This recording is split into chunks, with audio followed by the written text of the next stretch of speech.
These days, when I think of pause adverts, I tend to think of brands avoiding funding Elon's X. But unlike this funny and reasonable move, on-pause advertising is, to put it lightly, dog shit. YouTube and other streaming platforms are introducing pause adverts. These do exactly what they say on the tin. When you pause your favourite TV show, film or YouTuber, you'll be given an advert. Let's look at the history of pause advertising, why they're coming for every second of your life, and what we can do about them. Part 1. What is happening? Advertising is based on attention. And I don't want to go all Molly May on your ass, but we all only have 24 hours in a day. Take off between 3 and 8 hours for sleep, depending on how healthy your mental state is, and you're left with around 16 hours of potential ad viewing time. Now, if you have a job because you like to eat and have a roof over your head, you're probably down to about 6 hours per day that you could potentially enjoy those beautifully handcrafted adverts. That's just math. So every platform and device is playing for as much of that attention as they can get. When you're watching YouTube, you'll get adverts along the sidebar and little pop-up banners to ruin your experience. And even when you're watching an emotional part of your favourite TV show,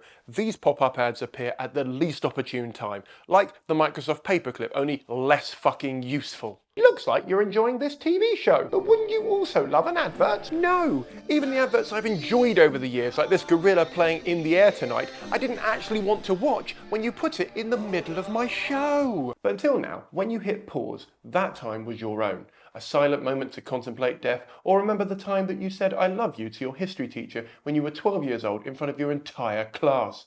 Hypothetically. But now, thanks to the magic of surveillance capitalism and technology, those small fleeting seconds are no longer yours. They're for sale. All of this is known as enshittification, and I've got a full video on that right here. Every time you pause a video, you'll be shown an advert. Now, it's worth noting there are two types of advertising: interrupt and permission. Permission is where you've given active consent to get the messaging, like a newsletter that you've signed up for, and incidentally mine is linked below. Interrupt marketing is everything else that I didn't ask to fucking see. So going back to that gorilla example, when it appeared in the ad break, it was interrupting my show. When I googled it 2 weeks ago because I wanted to watch it again and get a high-res version for this video, that was permission marketing. Part 2, the history of pause adverts. Pause screen adverts are nothing new. You've been able to buy cheaper Kindle readers for years now on the condition that you're okay with an advert showing the second you stop reading. And if you can afford it, buy the more expensive device, because that £20 saving helps Jeff's little bookshop make billions in the long run.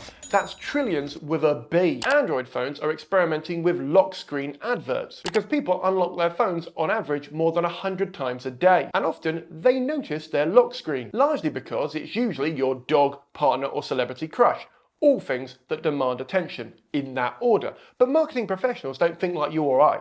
All they see is that your attention is not on their adverts, and like the needy fucks that they are, they want to take every second of your waking life. As a result, the aptly named startup Lance currently shows lock screen adverts on more than 400 million Android phones across Asia. Oh, and this startup is backed by Google, the Taylor Swift of adverts, in that they're unavoidable, everywhere, and have a Scrooge McDuck amount of money. Ubisoft are testing adverts when you pause a game or open your map during a quest, and Oculus are testing placing adverts directly into your eyeballs in virtual reality. Well, in their defense, the ads will get better over time. That might be true, me in a hat, but for me, the only way the ads can get better is if you remove them completely. Even Solitaire has adverts before and after every game, and if you pause your game, you're shown an advert for something you'd never buy in a million years. Now, to their credit, which is not something I say often, you can get rid of the adverts for our good old friend, a monthly subscription. But that defeats the point. Part 3. What's next? YouTube claimed they saw strong traction in pause adverts on smart TVs. Because fuck our users,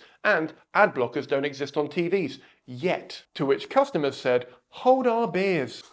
Next I'll be using eye tracking software to force us to watch the adverts. Stop giving them ideas! You're making me want to go full Ron Swanson and live off grid. YouTubers can turn these off, but because there's money in it, most won't. Unless we get enough money elsewhere from Patreon, link below, or sponsors, email me below. But shockingly, nobody wants to sponsor content that shines a light on surveillance capitalism and the ad platforms that they power, probably because those brands are using that data and those ad platforms to sell crap. But prove me wrong, brands.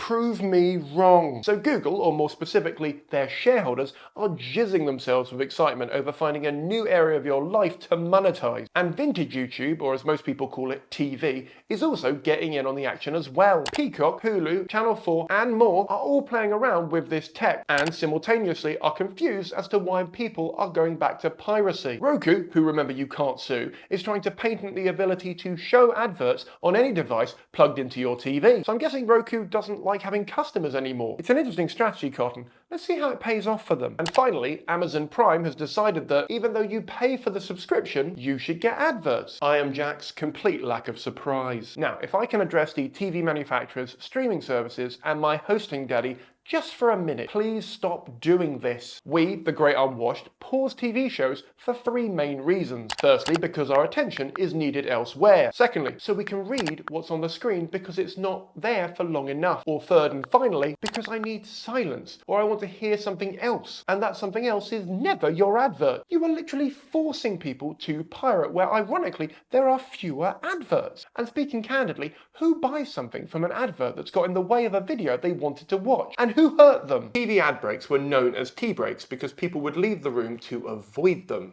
In prehistoric times, they would have been an average of 4 minutes long, so people had enough time to make a cup of tea or do a poo or both. The regulator Ofcom has strict rules on how many minutes per hour can be used for advertising, but that's only on broadcasting and not on demand platforms. And legislating this shit is moving about as fast as a tortoise in treacle. I can't tell what's worse, this or smart TVs mining our viewing data, or the government getting access to our phone notification data for whatever the hell it is they're using them for. I paid for this screen and I should be allowed to decide what goes on it, god damn it! If a product serves me an advert after I purchased it, you can guarantee I will never buy that product again. So I can only hope they listen to their customers and pause their plans for this shit. Godspeed.